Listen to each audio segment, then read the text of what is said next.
cracher sur votre enfance.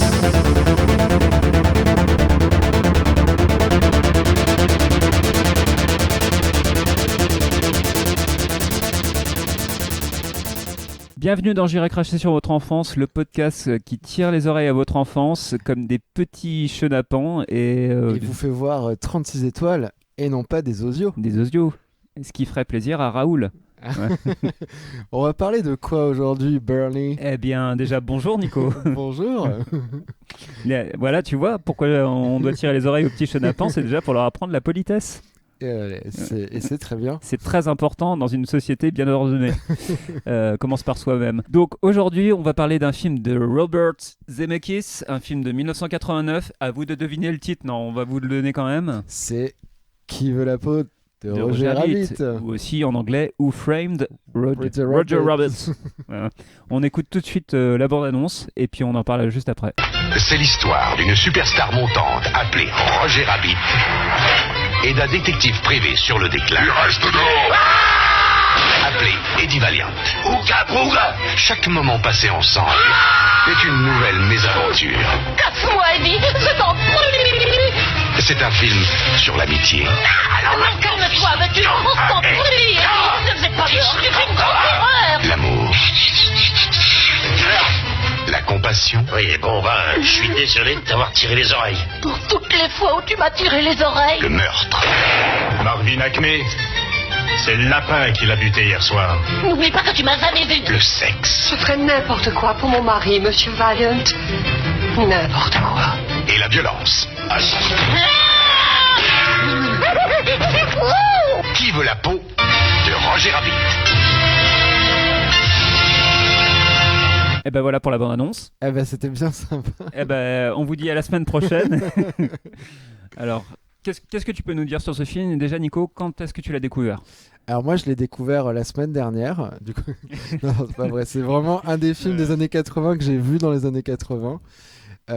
Pour moi, Qui veut la peau de Roger Rabbit, c'est vraiment une cassette vidéo, une VHS que j'ai usée à force de voir le film vraiment tous les jours. Usé jusqu'à la corde.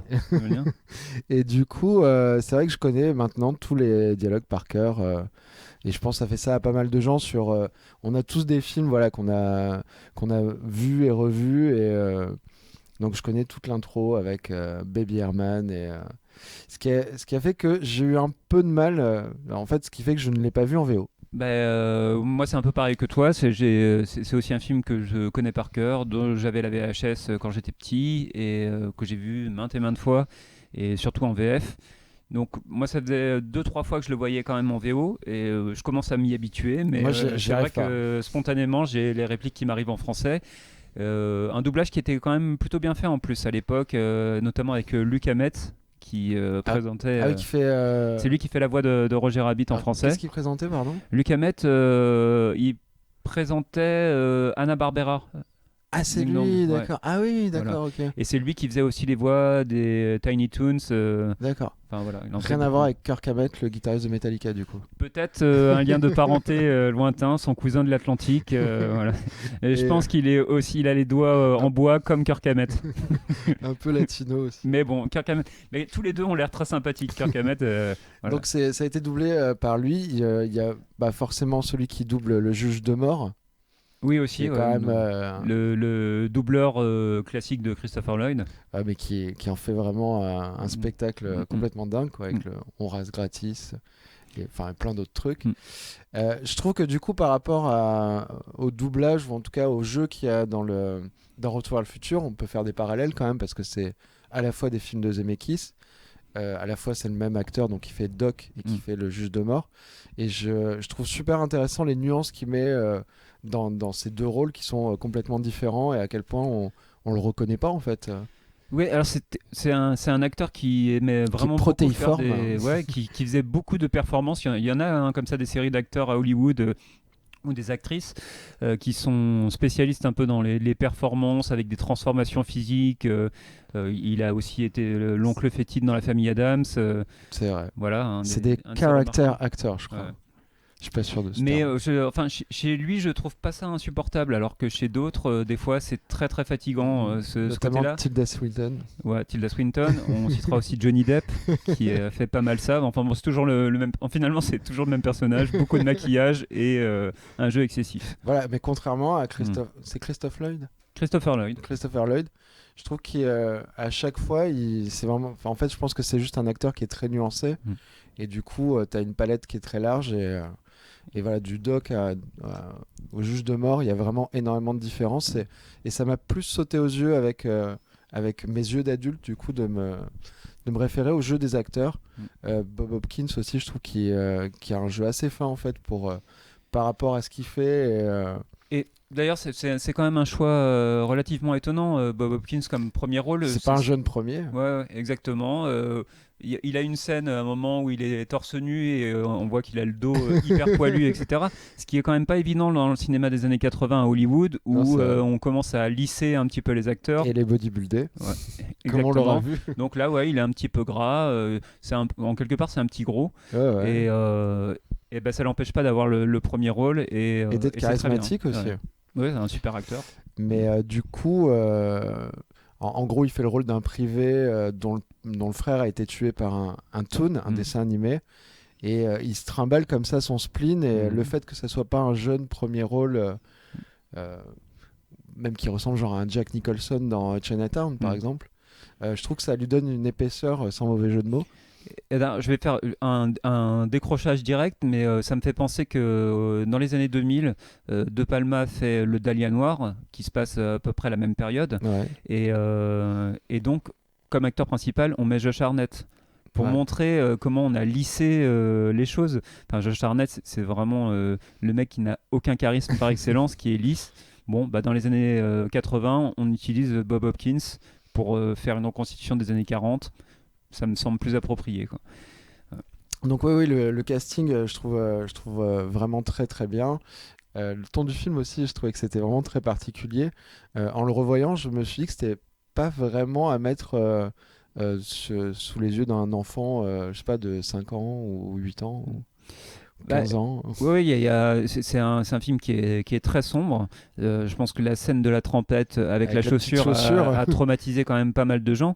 Mais même au-delà de ça, on a le personnage principal, au-delà de Roger Rabbit, qui est alcoolique. On a... Le juge de mort est vraiment hyper impressionnant et effrayant. Enfin, les scènes finales avec les yeux rouges, la petite voix, etc. C'est... en VF et en VO. Ouais. D'ailleurs, ça me fait penser sur la performance de Christopher Lloyd. J'ai lu en fait qu'il avait fait attention à ne jamais cligner des yeux sur le tournage. Ah ouais, sur aucun. Voilà. Peut-être entre les prises quand même il les fait cligner, mais pour garder ce truc-là, puisque les yeux du juge de mort sont très importants pour la fin du film en tout ça. T'as un peu spoilé déjà donc. Voilà. Donc il a. Donc il y a ce truc là où il a voilà, sa performance c'est de pas cligner des yeux et effectivement ses yeux sont hyper marquants dans le film, quoi. C'est vrai, c'est vraiment à la fois effrayant et c'est pas si marrant que ça au final, alors que je trouve que le visuel de la jaquette, du truc comme ça, on sent que Disney a eu envie de dire non mais ça va, on n'a pas fait un truc bizarre et hybride, on a fait un truc sympa avec une voiture taxi rigolote et un lapin gentil. Et le film est pas du tout ça. Avant de revenir peut-être sur Zemeckis, d'ailleurs je voudrais... donc c'est un film qui mélange à la fois les personnages de Disney et de la Warner. Et Warner, c'est Bugs Bunny. Oui, tous les Looney Tunes, quoi. Et alors il y a quelques personnages qui n'apparaissent pas pour des histoires de droits parce que les droits des fois sont divisés comme ça. Donc il y en avait plein d'autres qui étaient Pépé le Putois par exemple, je crois, devait apparaître. Et il y a Betty Boop. Il y a Betty Boop. Donc ça a été un peu déprimant sa scène d'ailleurs. Oui, c'est vrai. Et il y a, je trouve que ça marque bien le Disney des années 80 qui est pas encore, qui va se redresser après avec l'enchaînement Petite Sirène, La Belle et la Bête, Aladdin, Le Roi Lion et tout ça, et puis redevenir un peu les maîtres du monde avant de tout racheter après dans les années 2000. Mais dans les années 80, ils sont un peu en perte de vitesse, ils ont pas mal d'échecs. Ils se cherchent. Voilà, et j'ai l'impression qu'ils concèdent un petit peu des choses, parce que là, il y a Dumbo, on a quand même Mickey et tout ça, donc des personnages très importants. Et ils acceptent de les prêter dans un film qui est très noir, qui est assez violent, et j'ai l'impression que ça sera plus possible après, quoi. Disney, une fois ils auront repris la main sur tout le monde. Oui, c'est vrai que maintenant, Disney, à la limite, ils vont filer peut-être leur licence aux Gardiens de la Galaxie pour faire un crossover multiverse, que sais-je, voilà, qui sera pour les gens entre 7 et 77 ans, quoi.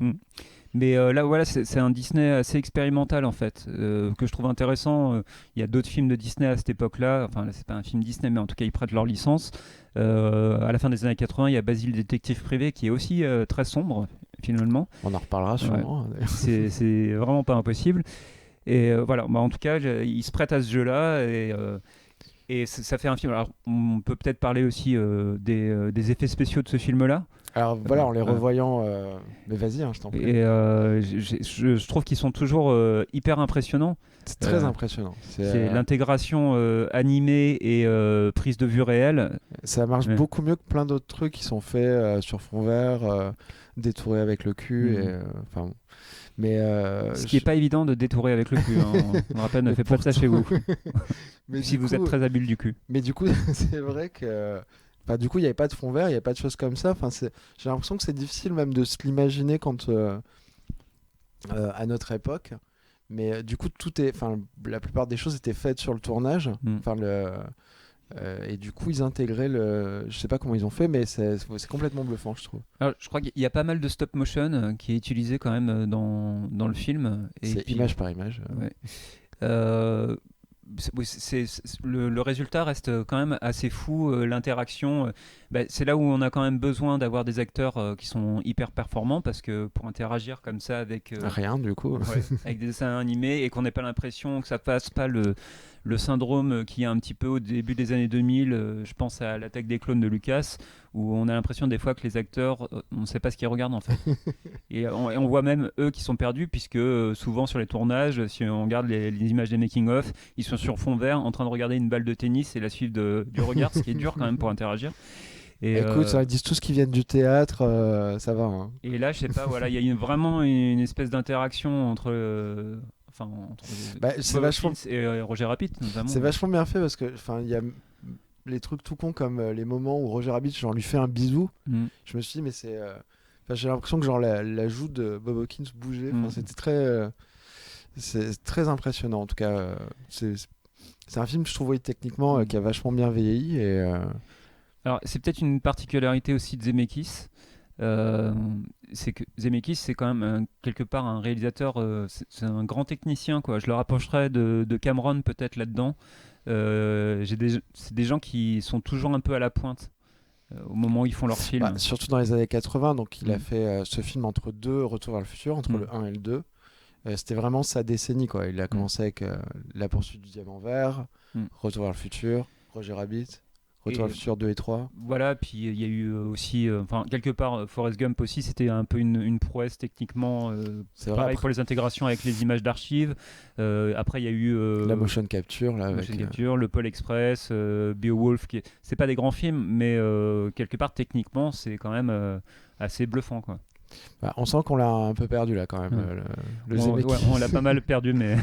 Mais alors, ce qui est marrant, c'est de voir que dans les années 90, après cette décennie couronnée de succès, j'ai l'impression qu'il a essayé un peu de faire comme Spielberg. Il y a eu Forrest Gump, Contact, Apparence, des trucs un peu plus adultes, au moment où Spielberg aussi faisait genre La liste de Schindler. Est-ce que ça n'a pas toujours été un peu un Spielberg je sais pas. En fait, je me demande si. Je sais pas, parce que en revoyant la liste en fait des films, je me demande je pense qu'il a fait au moins autant de bons films que Spielberg.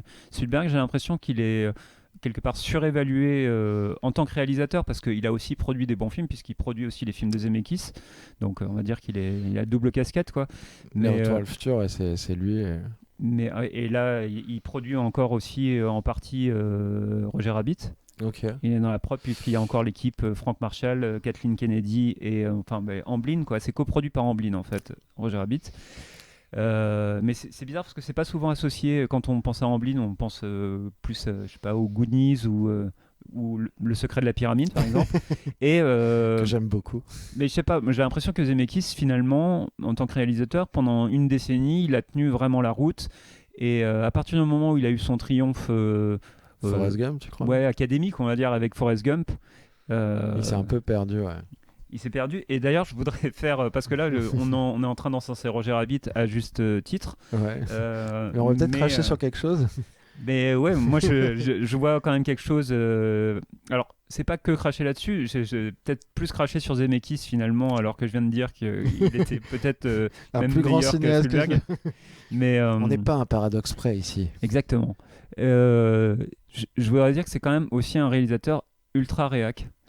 Tu trouves du coup que ce qui est dit dans Roger Rabbit, parce qu'il y a un message, mine de rien, qu'est-ce que tu as pensé de ce message? Eh ben, alors, ultra réac, c'est surtout que je vois en fait après le parallèle justement avec Forrest Gump qui est pour le coup un film vraiment très réactionnaire et avec certains pans de l'histoire des États-Unis qui sont traités de manière complètement dégueulasse. Et aussi quand même le rôle des femmes. Ouais, notamment tout le mouvement pacifiste, etc. Mais on voit dans Roger Rabbit, par exemple, c'est un film qui est assez sexiste. Finalement, le rôle des femmes, c'est juste... Le rôle de Jessica Rabbit. Voilà, Jessica Rabbit. Est-ce que ça t'a fait bizarre de voir Jessica Rabbit, alors, du coup? Ou, je sais pas, enfant, qu'est-ce que ça te faisait? Parce que c'est un personnage hyper sexué dans un film pour enfants. Ouais, avec des très gros seins. ouais. Enfin, c'est pas, j'ai rien contre les gros seins. Et du coup, on a par exemple. Bah là, tout est sexualisé. Tu peux avoir des gros seins qui sont pas sexualisés, mais là, Bob clairement, Hopkins qui se tape la tête sur les seins de Jessica Rabbit. Bah, c'est vrai, hein, c'est littéralement ce qui se passe. Bah oui, ça te met, je sais, enfin, ça te mène peut-être dans des émotions, des émois enfantins. Je sais pas, ce qui est bizarre, puisqu'en plus, du coup, c'est un animé, donc c'est pas. Oui, non, c'était un peu. Je trouvais ça étrange quand même, comment elle était écrite, décrite. Mais il y a plein de choses qui peuvent paraître étranges, et j'ai l'impression que c'est un peu symptomatique des films Amblin, enfin produits en partie par Amblin. C'est que c'est pour les enfants, mais pas complètement, comme Le Secret de la Pyramide aussi, qui est une sorte de temple maudit pour les enfants. En disant que le temple maudit, ça serait plus pour les ados. Ouais. Mais quelque part, qui est aussi très très violent ou assez effrayant. Et il y a un mélange toujours entre, là, c'est entre le film noir et le film pour enfants. Le Secret de la Pyramide, ça serait entre film d'horreur et film aussi pour enfants ou jeune ado. Film d'aventure. Ouais. Et le Club des 5 en film d'horreur. Ouais, voilà, il y a un truc comme ça, quoi. Et dans Roger Rabbit aussi, c'est pareil. On est dans un film son, on est avec des femmes, pour le coup, qui sont que des personnages très sexualisés. T'as pas trouvé, par exemple, que la fiancée de Eddie Valiant, enfin le fait qu'elle soit plus âgée, c'était aussi, du coup, il sortait un peu de quelque chose Dolores.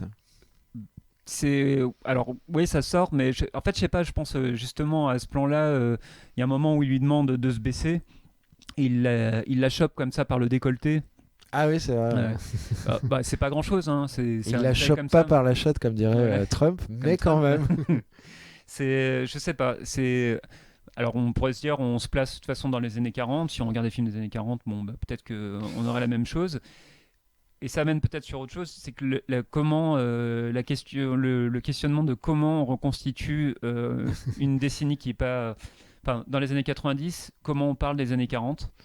Et du coup, il y a toute cette réflexion sur... Comment on reconstitue ça, et c'est assez étrange, quoi, cette vision-là. Est-ce que c'est... Là, on cherche pas forcément une vision réaliste, mais c'est comment fantasment les années 40 dans les années 90. Tu trouves qu'il y a le côté un peu réac parce qu'il y a ce côté c'était mieux avant Complètement, voilà. Je pense à ça, le sujet du film, en gros, le juge de mort veut détruire toute une ville pour faire construire des autoroutes, et donc il rachète la compagnie qui fait les tramways, donc transport en commun, etc., plus écolo après on verra, que les autoroutes. Et il y a un petit côté, c'était mieux avant, pourquoi on irait sur des autoroutes puisque les tramways c'est moins cher, etc. Ce qui peut s'entendre, mais il y a ce petit côté, j'ai l'impression que c'est un film qui est un peu le cul entre deux chaises, parce que on voit le mal que ça peut faire, des grandes sociétés qui en rachètent d'autres. Avec le chômage, à un moment, on les voit dans ce bar qui est un des lieux principaux du film, où il y a des gens qui ont été virés, enfin des chauffeurs de tramway, etc. Et donc on voit cette précarité. Mais en même temps, j'ai l'impression qu'il y en a pas mal aussi qui sont... c'est pas que c'est un monde idéal et qu'après ça va être l'enfer, mais ça montre un peu une vision, je trouve, un peu idéalisée d'avant. On voit pas tout à fait l'avant, mais on l'évoque comme si c'était une époque heureuse. Oui, on évoque un peu ce qu'on veut, quoi. On va pas, il n'y a pas vraiment tout le côté, justement la place des femmes dans les années 40, les enfants battus. On fait juste, il y avait que des gentils travailleurs, un peu bourrus, un peu bas de plafond, mais au grand cœur finalement. Il n'y avait pas de racisme. Non, le droit des Afro-Américains, qui me semble, n'était pas génial non plus. Donc à chaque fois qu'on fait un film, on n'est pas obligé non plus de recenser tout ce qui ne va pas, mais ça. C'est-à-dire que dans les années 90, représenter encore les années 40 en oubliant tout ce qu'il y a eu, qu'on le fasse dans les années 40 en oubliant... en ne sachant pas. Voilà, en sachant pas, mais on le sait, mais on le montre pas. Et, c'est peut-être l'occasion aussi, il y avait possibilité de le faire, puisque c'est un film qui a en même temps un discours qui est pas si lisse que ça, puisque c'est presque un discours anticapitaliste. Oui, c'est ça, c'est de dire... on avait les transports en commun, qui est un truc genre un peu en commun, de la communauté. Voilà. Je ne dirais pas communiste, mais du coup, c'est vrai qu'il y a ce... Moi, je trouve que c'est vrai qu'il y a un côté un peu cynique, qui est un peu étrange, parce que j'ai l'impression que Spielberg a toujours voulu, que ce soit dans ses productions et du coup dans ses films, il se met toujours à hauteur d'enfant, mais personne n'est dupe en fait. C'est pas un enfant. C'est un mec qui, à l'époque de E.T., c'est quand même un trentenaire ou voire peut-être un quarantenaire. Là, donc il peut pas faire abstraction de tout ça et je trouve ça assez cynique de la part d'un golden boy d'Hollywood de dire on va arrêter de construire des autoroutes et de prendre des bus quand je suis sûr que le lendemain il était sur son jet pour aller exactement. Polluer la moitié de la Terre pour un tournage, quoi. Il y a ça, puis à un moment ça parle justement sur la fin, donc, quand il évoque les autoroutes, de grands panneaux publicitaires qui seront visibles à des kilomètres à la ronde. C'est le juge de mort qui dit ça. On a l'impression que c'est Spielberg qui parle en fait. Et fustiger la publicité quand on est Amblin, quand on est Disney, quand la Warner, Spielberg, Zemeckis, il y a quelque chose un peu, pour le coup, vraiment de très cynique. Un peu paradoxal. Et surtout qu'on passe un moment aussi dans l'usine Acme avec plein de goodies, quelque part, et qui donne très envie d'être acheté. Tout le monde a envie d'avoir une épée qui chante avec la tête de Sinatra. C'est Sinatra d'ailleurs, je sais plus. Oui, c'est ça. Ouais. Sinatra, l'espèce de marteau... Ah oui, avec le maillet avec le gant de boxe qui sort, l'espèce de trou aussi. Ah oui, c'est vrai. Vous regardez le film, vous comprendrez. Le trou, on a tellement envie d'avoir un trou, d'acheter un trou. Et voilà, donc il se place toujours un petit peu dans le beau rôle. Quelque part, c'est aussi... Il se place toujours dans le rôle de l'enfant, en fait, qui est un peu émerveillé, mais on peut pas faire abstraction de ça quand on le voit justement en étant adulte, de se dire c'est un mec de mon âge en fait qui est en train d'essayer de m'apprendre la vie en fait, et qui est en train de me donner des leçons, disant il faut moins polluer, il faut moins... Mais c'est ça, et ça me fait penser à une autre production Amblin, je pense à la fin des Goonies, où on vous spoil des films vraiment très inconnus. Mais à la fin des Goonies, on a quelque part le refus, pareil, du capitalisme, on déchire le contrat de la banque, etc. On signe pas. Voilà. On signe pas. Et c'est le moment aussi où Spielberg, c'était officiellement l'homme le plus riche du monde du spectacle. Il n'avait pas à signer quoi que ce soit. Voilà. C'est lui qui envoyait des factures. C'est un peu bizarre de fustiger le tout fric alors qu'il est l'homme le plus riche du spectacle. C'est un peu comme si maintenant Jeff Bezos nous disait arrêtez de trop consommer. Voilà. C'est pas ce qu'il dit d'ailleurs. Non, je crois pas. Non, c'est quand même un mec qui est allé dans l'espace. Le premier truc qui sort, j'ai trouvé la solution. Tous les déchets, on va les envoyer dans l'espace. Et effectivement, Spielberg, voilà, c'est vrai que c'est un peu la position dans laquelle il est, quoi. Bon, mais au-delà de ça, c'est servi ce discours-là. Enfin, le discours qui est même intéressant, mais en fait, si on le met en parallèle avec la réalité, on peut y voir quand même du cynisme, mais au-delà de ça, Roger Rabbit, c'est vraiment un très très bon film. Qui est techniquement toujours aussi impressionnant. Moi, j'ai passé un très bon moment. Tu sais que j'ai beaucoup de mal à garder mon attention plus de 10 minutes sur les films. C'est Et ça. là, je l'ai regardé en une fois. Ouais. Donc, voilà. Incroyable. Plutôt bon film. Moi, je garde mon Glavio. J'ai eu un peu de mal quand même avec ce genre de conclusion. Donc, Glavio gardé, peut-être qu'on pourrait dire GG, comme Glavio gardé. GG, c'est mieux. Voilà. Glavio gardé, je pense que je le garderai pour une chronique sur Ready Player One. D'accord. Parce que je sais pas si on va garder le fait que je dis que je détestais ce film, mais je déteste ce film. D'accord. Moi, je le garde en tout cas en réserve pour Forrest Gump si un jour on l'évoque. D'accord. Un film que je n'aime pas, comme vous avez peut-être pu le comprendre avant de ce podcast. Donc voilà, Spielberg et Zemeckis, prenez garde à vous. Ouais. Pour l'instant, vous avez le bénéfice du doute avec Roger Rabbit. Avec Roger Rabbit. Putain, c'était dur, hein, du doute avec Roger Rabbit. Ouais, il y a une contrepétrie qui se cache là-dedans. Et sûrement une nouvelle fin enregistrée. Eh bien non, on la garde, c'est comme ça. Et à la semaine prochaine.